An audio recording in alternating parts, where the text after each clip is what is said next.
Today we're going to talk about the digital in name only problem. What I mean by this is that the online learning experience is not what it could be. We think of it as a high-tech solution to learning, and people are often discouraged because they don't have a great experience, and they insist coming to in-person classes is much better. And they might be right if the teacher is not going above and beyond. As we've discussed in another video, we're creating distance by going virtual, by learning online. We're not together in the same room, and we obviously cannot interact physically with one another or with the materials. So what would be enough in a regular classroom face-to-face, because we can manipulate and touch, maybe give pieces of paper out that other people can't see, these kinds of things. But we can't do that online, so we got to find ways to overcome these limitations. What are the limitations? Well, we have to look at what teachers normally do when they teach online. There are two choices that teachers have. One is to use pre-made materials, and the other is to make their own materials. A possible third way is to do a little bit of both. The materials available to be used online are often just PDFs, worksheets. Some websites will make digital versions of these things, but they're still not very interactive. You might be able to fill in the blanks. However, none of this is as engaging as it could be. It's not enough to just click through PDFs or slides. Clark and Mayer's research shows that when multimedia education is implemented well, it leads to better comprehension and memory than static materials. Interactive elements like quizzes, simulations, role plays, visual cues, these are not extras. These are very, very important. That's not even beginning to touch on the different learning styles. There's all kinds of different learning styles, such as kinesthetic, where you need to touch, and that's a problem for online learners. However, the research does show that we are all social creatures. We use language in order to communicate,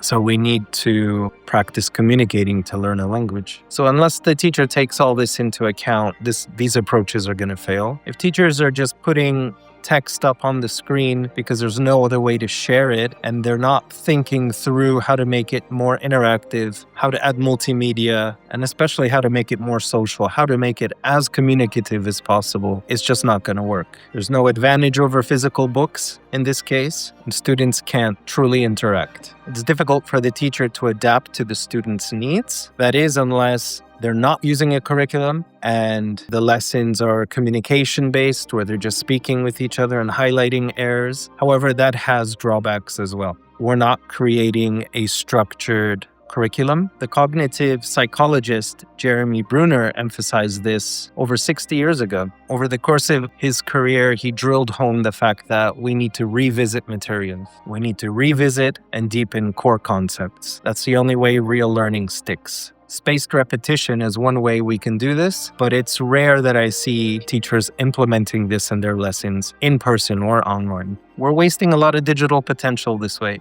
There's so much we can do to make learning more interactive, more social, and more engaging. Teachers both in person and online try to overcome this by adding interesting things to the lesson, whether it's going to YouTube and finding a video on topic, or to one of these websites where you can purchase lesson plans. They are quite engaging at times. However, it doesn't mean that they're useful for learning. They can be, but it takes a lot of experience to know. In fact, adding unnecessary materials, Clark and Mayer said, can actually harm the learning process. This stuff needs to be thought through. So as I'm designing BART Labs, the online community, I'm thinking not just about good content, but about structure. That's where the learning actually happens. Even as far back as 1991, Bonwell and Eison were calling for a complete rethinking of how we teach. They show that students don't really learn by passively watching and reading. Real learning happens when they're actively doing and reflecting. That was over 30 years ago, and yet today, most digital materials still act like glorified worksheets. What we really need are real-time collaboration tools, dynamic content adaptations, meaningful gamification, visual learning aids, and meaningful corrections. Feedback needs to be relevant. It shouldn't interrupt the flow of a conversation because that will impede fluency. Instead, we can have delayed feedback where we show the students errors, but they need to also interact with them. They can't just hear it and move on. From experience, it doesn't work. and the research shows that it doesn't work. One expert, Curtis Kelly, points out our brains are wired for social learning. Language only becomes meaningful through interaction. That's why I'm designing BART labs around community, peer feedback, and live social tools, not isolated modules. Connection drives real language growth. So I'd love to know what you think. Is there anything I'm missing here or haven't thought about? Like and subscribe to get more content like this. And may today invite you to learn deeply and create boldly. Have an amazing day.